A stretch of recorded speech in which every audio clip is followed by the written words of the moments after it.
create an administration support network for my own institution, and then work internationally on how to grow the market of users, or not users, but trained.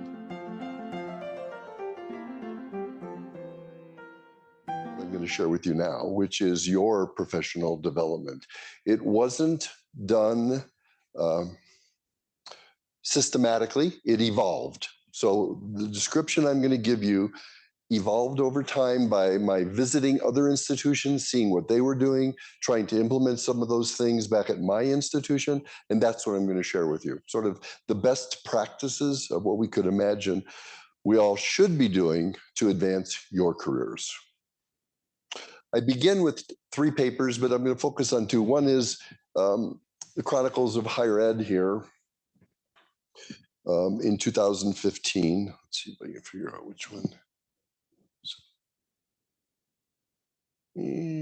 There, this one from 2015, and it talked about staff scientists in general. But these 2 papers here in Proceedings of the National Academy in 14 and in 15 really got my attention because they talked about core facilities. And these aren't just any 2 papers published in PNAS. This author, Ron Daniels, is the president of Johns Hopkins University, the largest research institution in the world. Annual expenditures over $3 billion per year. This author, Bruce Alberts, and his co-authors are all members of the National Academy in the US, and Bruce was the president of the National Academy. And in the article by Bruce Alberts and his colleagues, I've highlighted here one of the sections. We recommend increasing the ratio of permanent staff positions to trainee positions, both in individual labs and in core facilities that serve multiple laboratories. To succeed, universities will need employment policies that provide individuals with attractive career paths, short of guaranteed employment. Granting agencies will need to recognize the value of longer-serving laboratory members. If adopted, this change would help to bring the system closer to equilibrium. An example could be the staff members at the NIH as examples. The other paper said the following. One area in need of reform is to identify for our entering scientists a diverse set of career options, including a permanent staff career track. In this regard, a focus on core facilities at universities may be useful. I read this and I thought, really? They don't even know we exist. And here's the president of Hopkins and the president of the National Academy looking to us as the model of staff scientists. And I thought, wow, okay, we have work to do. They think we've already created it, the career path. We're the model that the university should be thinking about. Wow, let that sink in. So I took this to heart and said, well, okay, let's get our act together. Let's see if we can create this career path that they're referring to, because in my opinion, it didn't exist, and yet they were calling it out. So I'm going to walk you through the various things we've done, both at Northwestern and across the country. Probably the single most important thing your institution can do is create a job family of core facilities. And I'm going to walk you through that. It's about an 18-month process. We weren't the first to do it, but this is an important one. And this is where your institution needs to begin. Then I'll walk you through each of the others: career advancement opportunities, publication guidelines. We've also instituted intellectual property guidelines for our cores at my institution, training in leadership and management, and then participation in these kinds of meetings like we're doing here today. All right, why job families? Well, first of all, this started in fiscal year 16 that I got this idea to create the job families, and I got it from other institutions. We had, at that time, 67 PhDs working in core facilities across Northwestern University. By the way, look at the growth. 5 years later, we were at 116. These 67 were research faculty or research associates, postdocs, One was called a senior technologist, 3 had roles as managers in the facility. But these were the job titles. And then non-PhD staff, we had 58 then. By 20, we more than, well, rough specifically doubled by then. So across these 5 plus these fields, we had 33 different job titles for people working in core facilities, and none of them had a career path for advancement. You came in, you're an electron microscopist, you're an electron microscopist. You get your cost of living increase, and that's a dead end. That's all that you get. Now, let me walk you through why a core facility family moves us forward. These were the institutions that had already done it. I didn't have to reinvent the wheel.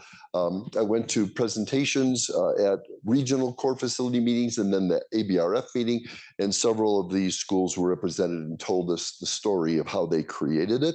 So it was already in existence in fiscal year 16 at those schools. And I'm going to answer these questions with you. First, what is a job family?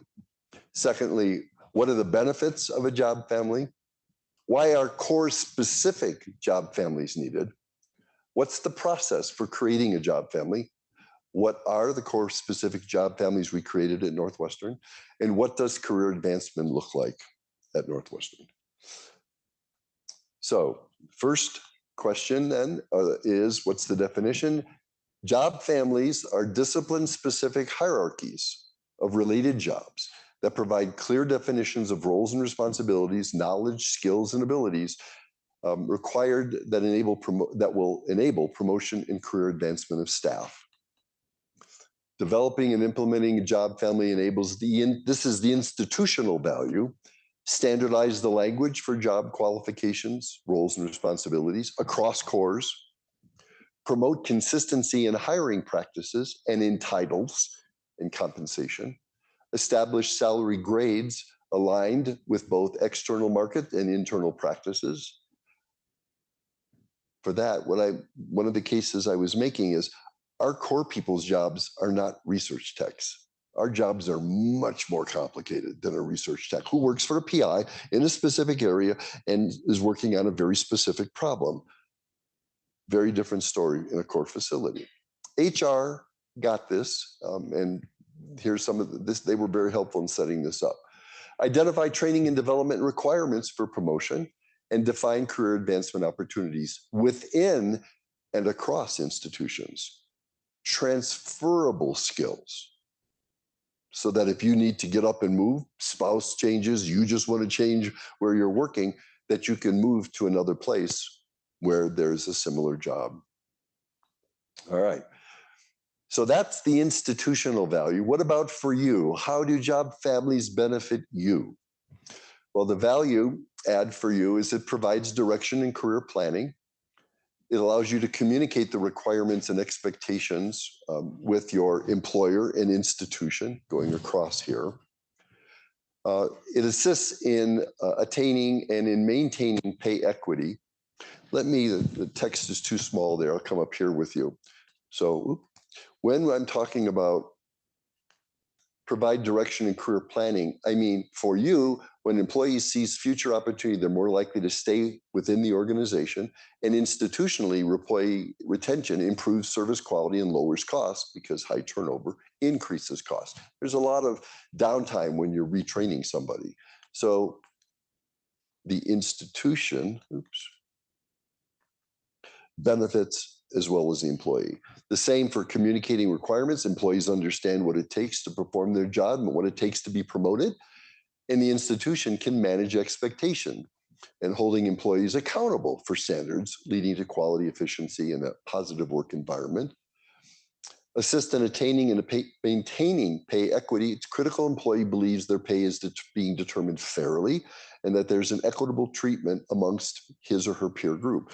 We were seeing quite a bit of different pay scales across the different core facilities for, in some ways, doing the same job. The specifics of the instrumentation may differ, but the other job criterion working in a core were very much the same, and yet the pay scales were quite different. And we discovered along the way this pay scales between male and females was quite different. And we had to make that more equitable.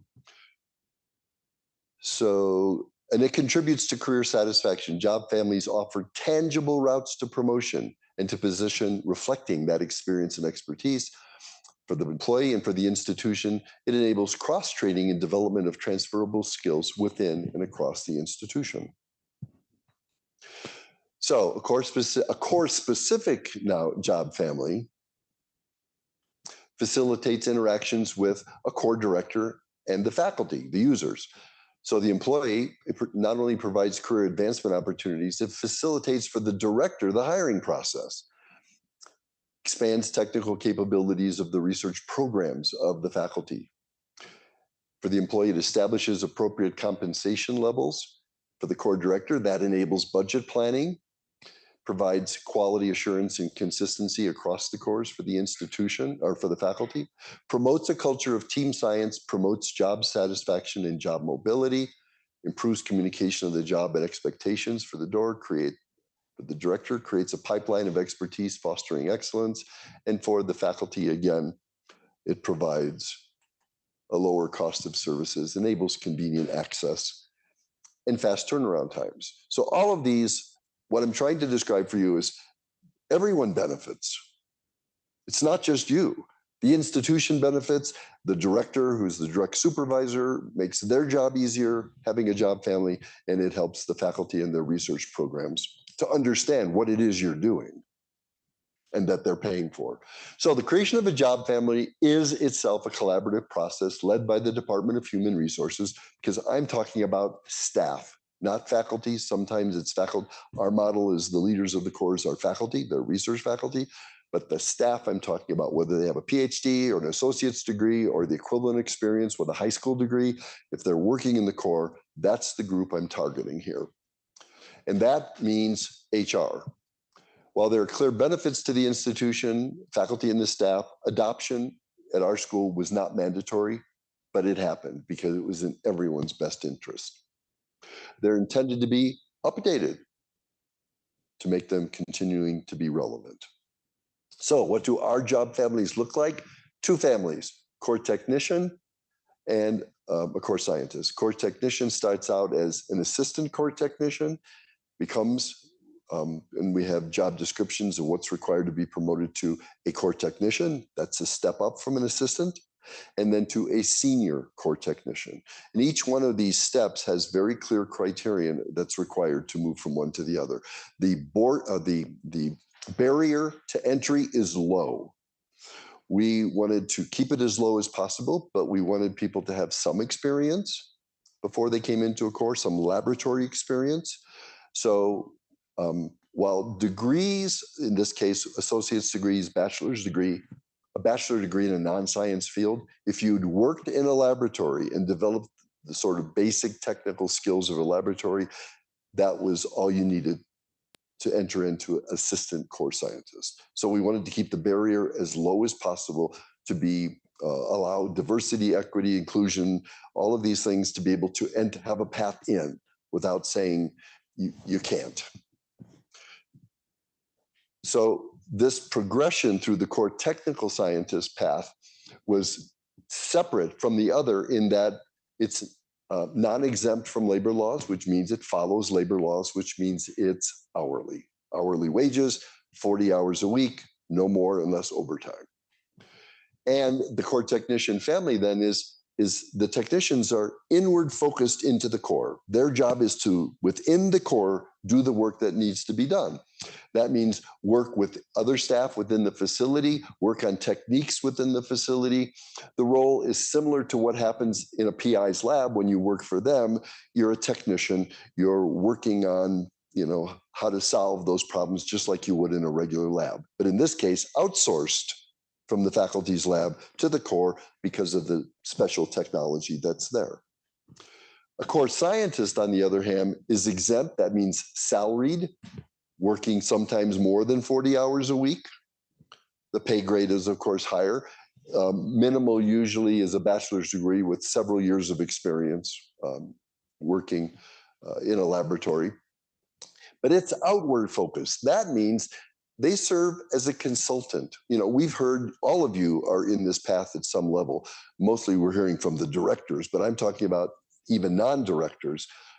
When you're a core facility of one person, you're thinking, how is this going to happen? But my goal is to convince you to grow.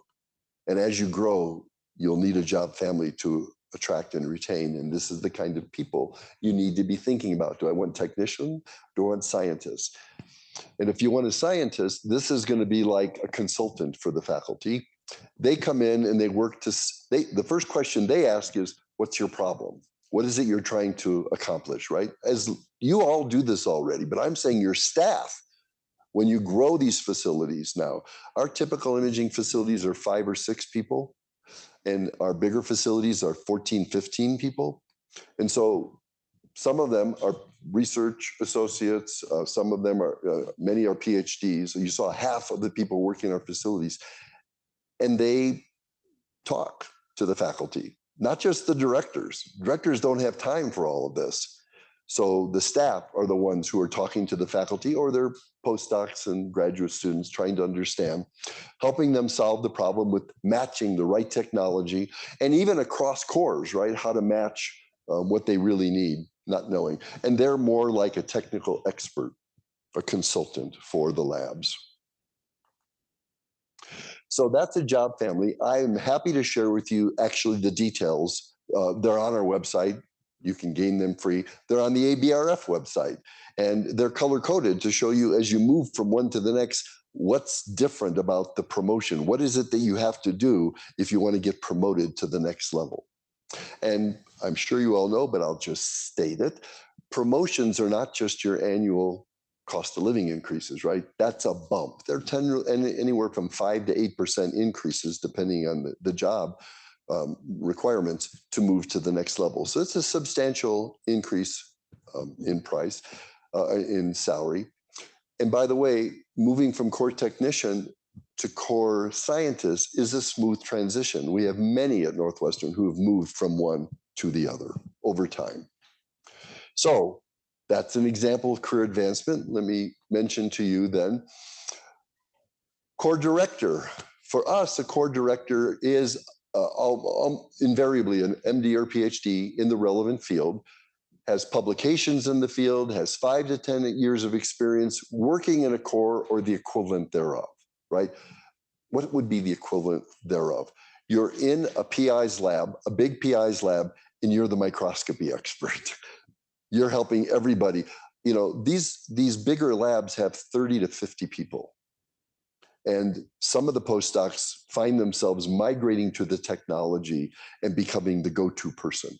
But there's no future for them staying in that lab. Coming into a core, there is. So we recruit them in. Roles and responsibility. They lead and manage the operations. They manage the staff, the budget, the marketing, the grant writing. They support faculty research needs in these advanced technologies. That means if the people on staff can't answer the question, they step up and become the consultant for the faculty, the PIs. And they report to a faculty server. Every one of our cores has a faculty, a tenured professor that they report to, and a faculty advisory committee for the 2 of them. So the faculty director is not the chair at our institution, is not the chair of the advisory committee. The faculty director and the operations director or core director work together, and the advisory committee are the main users and give them advice. They do not have to take the advice. They are wise to take the advice, but they don't have to take the advice. At the end of the day, they're the decision makers together. The faculty director hires the operations director or core director. They are a team, and they're the ones charged. So from a university point of view, if the operations director gets a job somewhere else and moves, the faculty director is in charge during that interim period and recruits a replacement. So we are a faculty-driven institution, and that's why we want faculty directors involved. Ordinarily, their involvement is 5%, but it can waver if there are changes in staffing. And in this case, it's usually a letter agreement. Typical is 3 years for us. We tried to get it to move to 5 years. We couldn't get that to fly. So for the fact, it's a non-tenured faculty position to be a director of a core. Now, here's something interesting that I didn't anticipate happening in all of this. 4 of our core directors moved on to become core administrators. One of them at our own institution, Andy Ott, moved up and became the core director as I became the associate vice president. He then took over. But Leong, as many of you know, because he's been involved in imaging for so many years, he moved to the Howard Hughes Medical Institute in 14. His replacement was Josh Rappaport. Josh came in, was working with Leong, running the Nikon Imaging Center. He got promoted to the Center for Advanced Microscopy. And 5 years later, he moved to Boston College to be in charge, oversee all of their cores. And Ben Myers, which came out of the engineering core, which is called the SHINE Resource Center, Material Science Core, moved on to become director of cores at Yale in 2019, just before COVID. So here we have core technician moving to core scientist, moving to core director to core administrator. That's a career path. So as core administrator, I moved from, so I'm a tenured professor, but I took on this role of core director in 2009. I then became executive director of research resources, then assistant vice president, associate vice president, and now after 36 years on September 1st, I retire. And so that's a career. And by the way, the first part of my career, although my model was not fee for service, I did what all of you did. I had my own research program, and then I kind of slowly stopped doing that and helped my colleagues like you are. And I got more great enjoyment out of that. I never applied to become a full professor because I wasn't doing what was required to become a full professor. I liked what you're doing, but I didn't have a fee for service model. So I lived that path, and you can too. So all we have to do is recognize it, acknowledge it, and institutionalize it. Now, publication guidelines. Once again, just like job families, I didn't create them, other institutions did. So I developed a task force to come up with it. And it was driven by, so one of the things, I created a short mentoring program for our core directors. For a short period of time, we had 2 groups of 6, plus me. We'd have dinner together once a month for 6 months. And during those dinners, so one group was life science, the other were the engineers. And during dinner, I was hearing stories about problems they were having. And one of the stories I heard related to publication. I'll give you 2 examples. One story was user came in and said, I need help. And they trained them just like you did, but they really never really knew how to do it. So the core director provided it as a service, generated the data. Then they came back and said, could you make me a figure? They made them a figure. Then they came back and said, could you write the materials and methods of how you generated this? So they wrote the materials and methods. And then it ended up in a publication with no acknowledgement at all. And this was a PhD level scientist who was research faculty. And I'm like, okay, this is not good.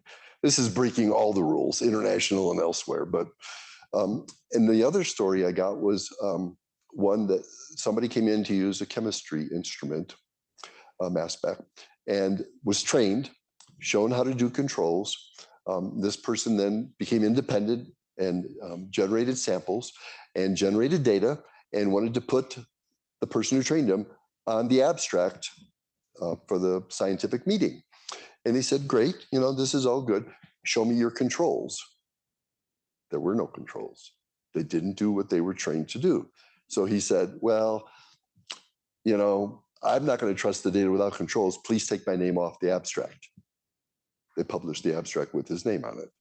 Once again, those were the stories I'm hearing over dinner. And I said, okay, we have to do something about this. So I created a task force that created a document that's on our, if you go to our website, it's on the front page, publication guidelines. And well, I'll walk you through a little bit. On that document, which we generated in 2017 and published in 18 as I got my advisory board to buy into it, more about them shortly. It has the rationale, the overview, some guidelines, and some practical tips, which I'll mention a few of those. And then resources, relevant publication. Resources are, other institutions have them already. almost every institution, if not every institution, has publication guidelines. Some institutions have guidelines for their cores. So I just went there and read what they were doing. And it's all part of that document. If you click on this website, you'll get it. So the guidelines, and I have like guideline number 1, guideline number 2, but what all of them have, they're intended to ensure the research performed in the cores is appropriately recognized and cited. And each of these guidelines is compatible with my university's guidelines, which were updated on April 26th of 17, right when we were doing this. And they're also compatible with the International Committee of Medical Journal Editors, which have guidelines on authorship, what merits authorship and not. So our guidelines were all in line with both of those two. And then I took them to my board, right? This is the AVPs and the Associate Deans for Research. And they said, okay, this is all fine and good. But at the bottom of it, I said, and if you don't follow this, Phil has the authority to say you can't use a core anymore. And they said, oh, no, Phil, you don't want to do that. They said, we already have a committee that we're all on because we have publication fights all the time, nothing to do with cores, just disputes for the university. We have a standing committee. You sent it to us. And I said, thank you. So that's the way it has teeth. It then gets forwarded to a formal university committee that handles disputes. And these are the deans that handle it. Here's some practical tips. Here's your takeaway. I've got two pages of it here. Post-publication guidelines, the publication guidelines that is on the website, prominently on your website, the link to it. Communicate it to all your users and lab heads, even put it on the wall if you want, what those guidelines are. Discuss the roles and responsibilities at the beginning of a project to ensure that they're clearly understood. And if you believe these go beyond routine services, you know, you're having that discussion and they come to you and they say, well, we need to do this, and you're the expert, you know, that's never been done before. This is going to take a little more work than your standard project. Tell them, this is going to take some of my expertise, and I'm happy to go down that route, but understand this is a research project now. This is not service per se, right? Let them know the difference, because they don't know the difference. You do, you're the expert. So in those early discussions, make it clear to them that stuff that's pretty routine, you can train them, they could learn to do that, versus they want to do something that you know is hard. It's going to take development on your part or your staff's part. Let them know that and what that means. You're going to actually create something new. Let's see, if you believe these go beyond, bring it up. You may want to create a user agreement that spells out. So some of my cores have done it, the ones who've had problems, the others haven't, it wasn't necessary. My experience to date is that 75% of the faculty, I'm pulling this out of the air just based on sort of what I've seen, are no problem at all. They want you to be on the paper. They think it gives credibility to the paper to have the experts from the cores on it. The other 25 are a different phenotype. It's all about them. They don't want to give attribution to anybody else but them. You need user agreements for that group. All right. So sometimes it's not your core, it's who the person is that you're dealing with. Other practical tips, be clear that payment, you heard this before from people, does not substitute. Everybody gets paid. They get paid, the PIs, their staff, their students, everybody gets paid. What does that have to do with anything? The fact that they're paying for it does not mean that you shouldn't be on the paper. Yeah, you've all heard this before, but let's be clear. And the shocking thing is, one of my core directors brought up that argument one day, and I thought, the faculty, tenured professor in chemistry, and I'm like, what are you talking? And so I said that, and he's like, oh. And he's a faculty director of a core. So there's some education required in this process. It's not that they're not reasonable people. They just somehow they just put it in their mind. It's like going to Walmart. If I paid for it there, I don't need to say, or, you bought it from Sigma, right? It's in the acknowledgement. I just bought it from them, that's all. So you need to help them. It's not just you bought it. These are people with people skills that you're paying for here, just like you do in your lab. Offer to read drafts of the manuscript to ensure the technical aspects are sound. Don't just do what that postdoc did, right? Which is write the technical piece and just give it back to them. It's like, no, I want to see the manuscript and I'll edit it for you. Give it your first pass. Write down what you think we did, and then I'll come back and you'll see all the redlining, show you maybe you didn't really understand what we did. And that builds trust and respect. And send reminders to users, lab heads, and PIs to acknowledge you in your facility and grants and publications. Good practice is to send that reminder automated on your system as part of the email or an attachment to every email that goes out to somebody who used your service. Thanks for the service. Oh, by the way, here's the publication guidelines. All right. Next, leadership and management training. This is one where I took the lead early on. And that was to create this course back in 2013. And so I created 13, first year of it was 14. This is a partnership with our business school. And the history here is I had taken a course, a workshop, if you will, a program, a 1-week program offered for leadership of the university to understand more about the university. And I was intrigued. And on the last day of that workshop, that week-long workshop, similar model, we were asked to write on a Post-it note and put on the wall what we were going to use with this information we had just learned, what we were going to do with it. And I wrote on that Post-it in 2013, I'm going to create a course for core facilities, just like this.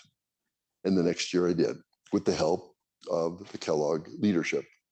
And we've been teaching it ever since. This will be the 9th year this year. We only missed, so COVID year, 2020, we skipped. The next year we did hybrid, so we did virtual. And then the next year, which was last year, these are the students from last year, we went back to in-person. It's too valuable to do it in person. It's just like coming here, right?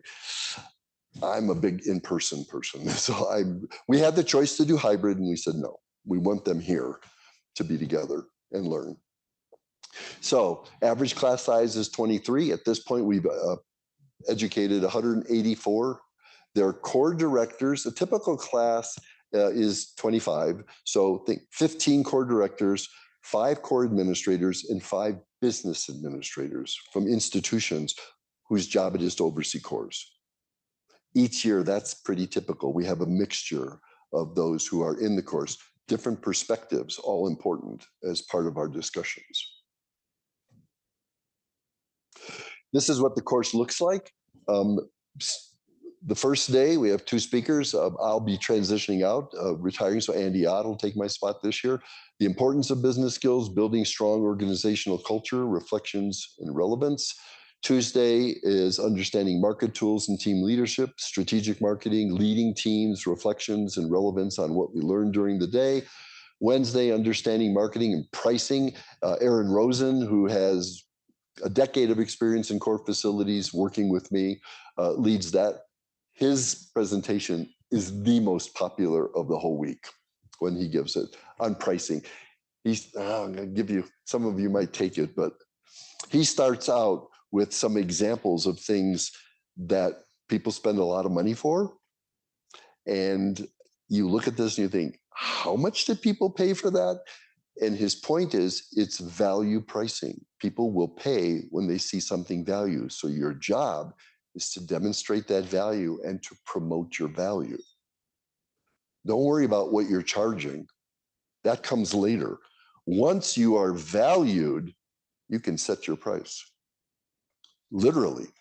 And I have to say, in the US, my team at the CAN-CC committee, we helped write the rules. So we know what you can and can't do in terms of pricing. So you raise your value, and from there, you set your price. Isn't that funny? Because you're told, what are your costs? Set your price for your costs. That doesn't answer the question, what's your cost? Well, it's my salary. What's your salary? Well, this is what the university says my salary is. Like, what's your value? If you do this right, if we do this right, you will set your salary. I'm serious. You will set your salary. University, the directors are faculty. Staff is a different story. The job family, those are compensation that has to fit within the structure of not only our university, but other universities, the market value. Not true for a core director. It's not true. And you know this with faculty. When they go to another school, they get paid more. It's their value. So it is with yours. Your salary is not stuck in stone, but you have to demonstrate your value. And then as you build your budget for next year, you set your salary. Now, of course, your faculty director at Northwestern has to agree with this. But what's the alternative? You leave? No, don't leave. You see here the problem? You have them in a way an assistant, associate, full professor does not. I've been there 36 years. I'm telling you, you guys have a golden egg in your hand. You get to call your shots if you set it up as fee for service. For those of you who are not fee for service, I'm sorry, the university will set and your institute will set your salary. If you set yourself up as fee for service, you get to set your salary. You probably won't want to jump up right away, but you can bump yourself up. And nobody's going to fight it if you can pay it, because you're paying for your own salary. Isn't it amazing? You probably never thought about this. I think about it all the time. This career path that you're creating is amazing. You don't have to write grants. I mean, you do for instruments and things, but you don't have to live that crazy world. You can relish in this wonderful world of technology advancement that you love so much and set your own salary. But in order to do that, you have to create your value and get people to appreciate that value and use you. So you can generate more income, hire more people, not against the rules. Any nonprofit can make a profit. Yes, you can. This is what the business school teaches you. At Kellogg, one of the elite business schools in the whole of the United States, if you follow this, they're always one of the top 5. They have a nonprofit sector, and they tell us, we have to teach everybody in the nonprofit world this. Yes, you can make a profit.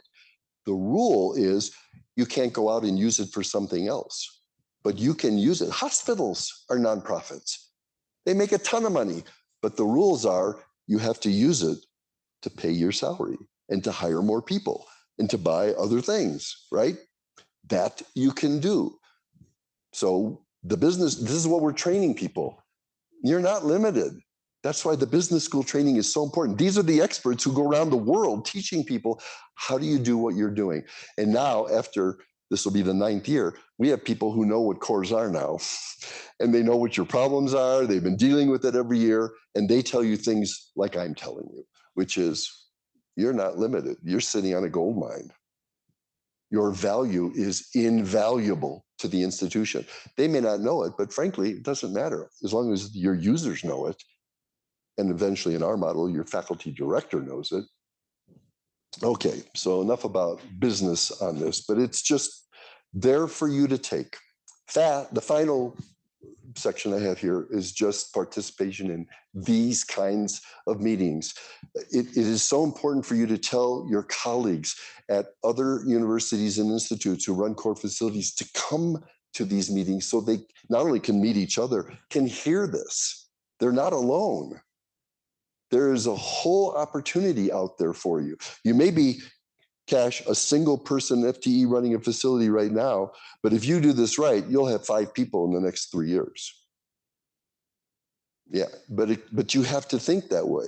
You have to understand as a small business entrepreneur, which you are, and you don't have to pay space charges. You don't have to rent space. I'm in consulting, economic consulting now, and that's a big cost you don't have. They give you free space and free customers right on site. Compared to other business models, I'm telling you, when I tell other people what you do, they're going, no. What? They were trying to run a business and they don't have those 2 things you already have. Free space and on-site customers who just come to you. Now, you can advertise and get more people. And the opportunity, no time to talk about it today, But I spend a lot of time right now thinking of what's going to happen in the future. And that is as you move off campus or outside of your institute, what an opportunity there. And I'm still working. I just wrote a big grant with Oklahoma City, economic development grant to the NSF, 10-year, 160 million, and cores are front and center to help industry in Oklahoma City. This is our future. There is no reason why. This is just your beginning. This is, in a sense, like your postdoc. What you're running a core right now is the equivalent of that time in your life when you were getting trained. Once you get trained and you know how to do this, some of our cores right now are already starting to think about spinning off, and Kenny Bachman at University of Minnesota has already spun off a company to provide some of the services now. Yeah, I mean, there's nothing to stop you from generating businesses outside. The faculty do it all the time, right? They start businesses, you can too, to provide these services to industry because they don't have it. So just a reminder, on the imaging side, we have international imaging specific organizations. Here's 3, you know there's many more, including Latin America. And then there are international ones that are just on all core facilities. In this case, these 2 are biomedical, ABRF and core technologies. And that's where I'm going to stop and take questions. Thank you.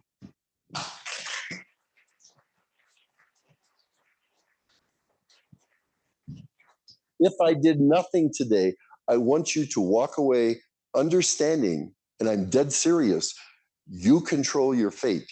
You think it's the opposite. Well, some people, they come to the Keller course and they feel it's the opposite, that they have no future. You're missing it right in front of you. You have been given everything you need to succeed, right? If you don't have the customer base, go get it. If it's not on campus, go off campus.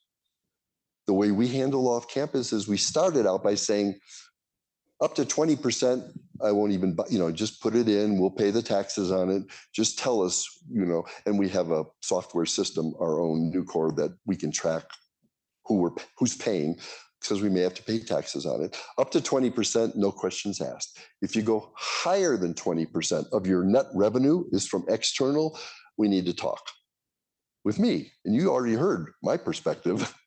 Talking to me is like, okay, how do we do this? How do we do this legally? How do we do it in a way that it doesn't get people in the university upset? And I'm just telling you, I spend all of my time thinking about these things. The first paper I published in cores was in 13 on unrelated business income. That's the IRS rules, the Office of Management Budget, all the federal guidelines, and we wrote this paper. ABRF gave us the manuscript of the year. I've been thinking about this for a decade. The gold mine that you all have, the opportunity to take what you have and be entrepreneurial, spin off. Let me tell you about Kenny Bachman. I've told a few about him.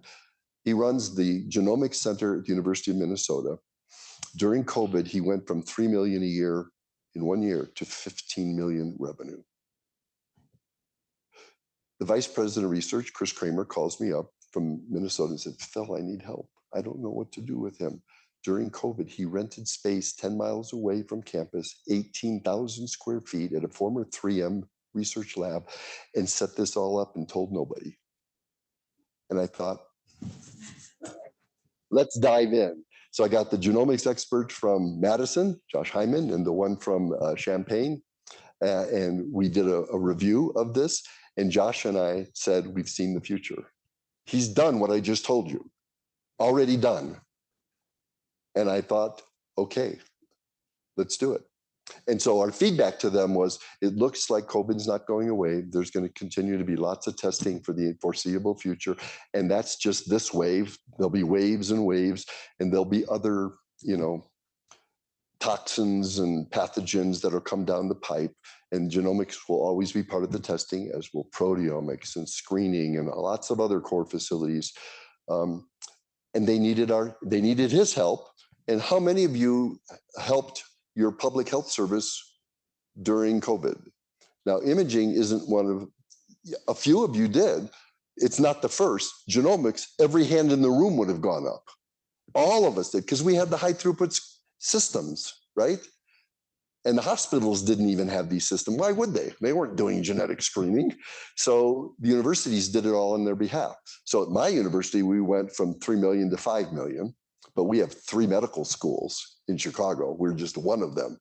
And we almost doubled 40% more in testing and revenue in our genomics through the COVID. All right, you can see I get very passionate about this because I see you sitting on a gold mine. Questions? Yes. So thank you very much for your very inspiring talk, Philip. So how can you explain the gap between these efforts to make like a business from core facilities and the actual situation that core facilities are living? So first of all, it's the fee-for-service model. If you do not have a fee-for-service model, you should consider, you don't need, you should consider moving in that direction because you control your future if you do. So ours is all, in many of the places, and I've traveled all around the world, even in China, it's all fee-for-service. If you're not fee-for-service, you're behind. Switch to fee-for-service. You'll have some resistance. My school did too. We switched in 2009 and 10. It was not easy. And yesterday I talked about it took 5 years to get everybody on board, but it was the right thing to do. It's the right thing for you. So fee-for-service, number one. Number two is the job families. Your people are your biggest asset. Create the job families so they have a career path and they'll stay. And as they develop this expertise, you get better and your facility gets better and better. So those are the two things to begin with. Fee-for-service model if you don't have it, and switch and create the job families. Two essential pieces. Okay, thank you. And I have a very short question. Follow up. I feel like core facilities now, they occupy the same place that previously occupied museums, natural museums. So I think perhaps they could have some experience. They have much more like tracking. Could we learn something from natural history museums, like about, so for our experience? Yes. And they're not the only ones that have entrepreneurial ambitions in an academic environment. So yes, absolutely. And let me expand this. So I was at KAUST back in November reviewing theirs, and they have fisheries, right, and coastal centers that all have facilities, and agriculture. This would be, I mentioned to some of you, they're learning how to grow desert plants in a high saline environment because they have the Red Sea right there. They're on the, this is on the outskirts of Jeddah in Saudi Arabia. They're trying to learn how to genetically modify plants that would normally not grow in the desert, but could grow in the desert if they had water, but they don't have a lot of water. They have salt water. So they are genetically engineering for commercial purposes. And they have core facilities who are doing this as part of a research center. So they're being paid partially by industry for this. I mentioned yesterday, we have a number of industries that partner with us, right? In our core, I'm talking just cores that partner with us. Thank you. Hi, Philip. Sure. I agree with Vadim. This is an inspiring talk. And I wanted to ask about PhD, master student, BS students that are doing their careers within the facilities. How do they fit in this career development scheme that you have provided? It's not part of the traditional path yet. In places like yours and the master's program we heard about earlier, the postdoc program that Jennifer's doing, these are going to be on-ramps. So the terms often in workforce development is on-ramp, off-ramp. On-ramps are all the various ways you can enter into this career path we're talking about. And the path is what I described for you. Technician, scientist, director, administrator. That's the path. On-ramps and off-ramps are how do I get in? How do I get out? These are on-ramps you're talking about, postdocs, okay? And grad student, we're giving you an opportunity to come in if they want, take a look. Do you want to stay in the path or off? It's an on-ramp. The off-ramp, my best example is Vitsa Vodman, who Nikki knows because she worked with him at the Allen Institute. Vitsa is an off-ramp, on-ramp, off-ramp. He started out at Zeiss. He went to the Stowers Institute in Kansas City. If you don't know the Stowers Institute, you should. I've been there. This is core facilities on steroids. The cores all work together to solve the PI's problem. And it's free because they've got a billionaire who's paying for all of it. I mean, I said, I wish everybody could be like Stowers. Vitsa was there. He then left and went to the Allen Institute in Seattle, where Nikki met him. And then he's now at Brooker. So here's a guy who ran a microscope company, ended up running the core at Stowers, running the core at Allen Institute in Seattle, Allen, who was one of the founders of Microsoft. And now he's back in industry in Brooker. These are on and off ramps. We want that too. So the bottom line is, this is the path, but we have on ramps and off ramps that we want to promote. We need people with industry experience in our cores. And there's a particular niche right now for technical support on handling the instruments. So we don't have to pay the service contracts. We need a training program in this area, right? Because our future is dependent on this, and it's a big cost sink right now. Basically, what they are is insurance policies, right? A service contract is an insurance policy that says if anything goes wrong, it's okay. But basically, there are other models for paying for this, and one of them is train our own people. That was lovely. Again, terrific. All very exciting stuff. So this actually came up in the three presentations before yours around super users in your group. So one of the big problems that we have, one of the challenges that a lot of our BINA core facility folks are single person cores. They can't even get away to do some of the training that's essential to get them in those key positions to be able to start thinking strategically like this. So this idea of using those super users as your sort of backup, so you are free to go off and do that, is terrific. So we'll be spreading the word around that. But they actually make your job as a core facility person one bit better, because not only do you have users on your doorstep and no space to produce to pay for, you have hot and cold running trained people, your own people, users coming into your facility who you can start to groom and handpick to be that person, to be the half head count, to then be the full head count in your facility, because they've been using your equipment, they're familiar with it, and they know what it is you do and what your expectations are. So yeah, I think this is great to start on the career paths, as you say, make it possible for them to see a future for themselves in a core.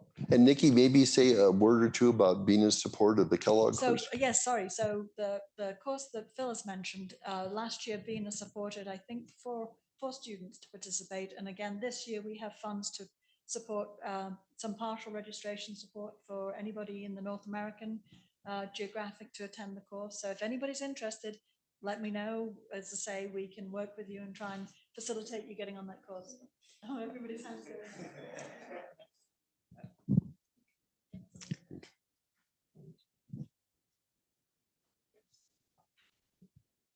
Yes. My question is related to career paths and maintaining people in the system. Have you ever faced the case of people you have trained, because training people need a lot of effort, a lot of means. Have you ever faced the case of people you have invested in and then they left without saying goodbye? In the facility? Yep. And No. how you manage that case? No. So the question is, do you ever have people come in, you spend all this time and energy training them, they're your staff, and then they just leave? Generally not. And I think different parts of the world is going to have a different culture about how to handle such a thing. At least we're in the academic world that I live in, there would be a conversation. Why are they leaving? What we call an exit interview. The exit interview, if it's contentious, is done with HR. If it's not contentious because they're going to a better job as promotion, we're a university. We want that for our people, by and large. But sometimes it's painful. to see one of your best people leave. But if they're leaving for a better job that you can't provide, that's a win. And so then the exit interview is usually with the person, the director, and asking the question why. To just walk away, if that happened, I'm not aware of any example where that happened, but if that happened, I would worry about a mental health issue, or stress in the family, or something else that is sort of was too difficult to talk about, and they didn't want to talk about it, and they just left. I haven't seen it in my own experience. I've heard of it in other people's experience, but in our culture, that'd be career ending, to walk away from a job without saying anything to someone, because the next place you go is going to want reference. And if that was the story, they're not going to hire you. So it's not, our culture wouldn't embrace that. Hi, Philip. Yes. I have a question about the part of the salaries. Because during the pandemic, I was in touch with a lot of miners, and then I asked them what do they do for living, and a lot of them were programmers, software development, and the salaries in that area, it's like really high. Even with one salary, they are a really high payment. Some of them have like 6 to 8 full-time remote jobs. So the salary is like, that's an entrepreneur. yeah. And it made me think about it. So that was something I was talking to Julian a few weeks ago, that how about to do some kind of drift, go to the industry, generate a lot of money, and then me as an independent, put your independent core. I see, I have the same vision that a core is a gold egg, but how do you see the path for an independent, like the rich people who is management? So there's a couple of things here. Your primary is how do we become this more entrepreneurial, but you started with something that I want to talk about, and that is the informatics IT people. When we set this up, the core scientist track, we created a parallel core engineer because they're paid more. And we needed to have a different title for the students and those working in a core that are in the engineering school. Our engineering faculty are paid more than the others. The business faculty are paid more than the engineering faculty. There's a real hierarchy in academia. And so we acknowledged that and created a separate core engineer track to address that. We haven't done it with IT, but I see it coming because the vice president of information technology came to me, Sean Reynolds, and said, I like what you've done with this career path. I want to create one in IT for I'm hiring all these PhDs and I've got the same problem. It's a dead end for them. I give them a title, it goes nowhere. So that part of it is we still have work to do in trying to attract and retain people with skills that demand more on the open market.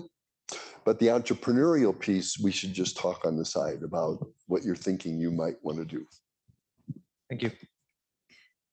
Yeah, just quickly. I know it's nearly coffee time. So Phil, such gems of knowledge. So thank you. Amazing. So you've parted the clouds for a lot of us, I think.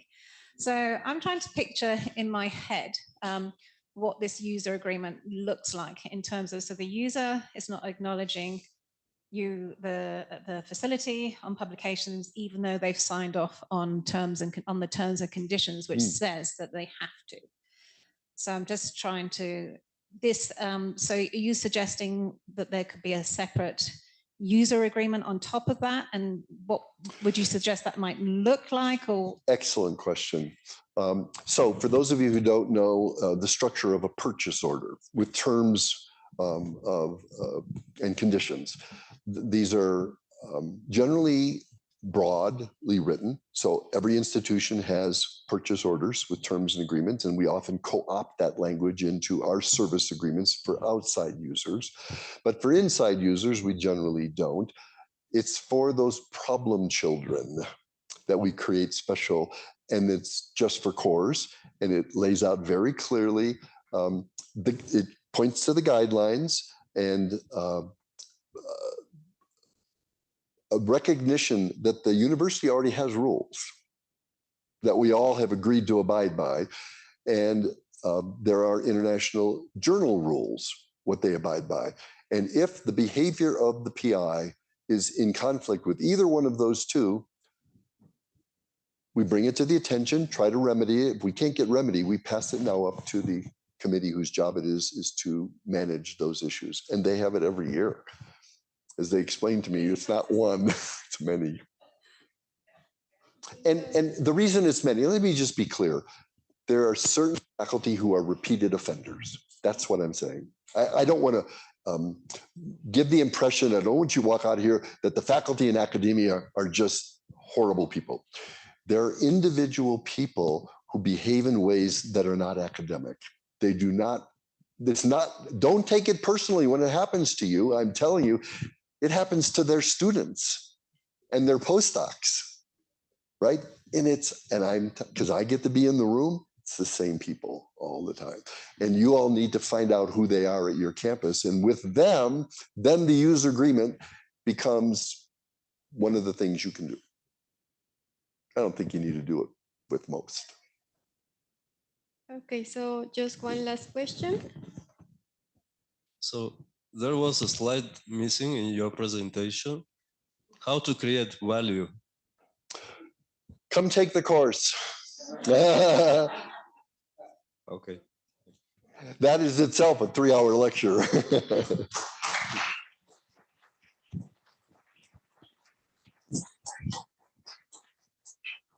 Okay, thank you, Philip. So it's time for our coffee break.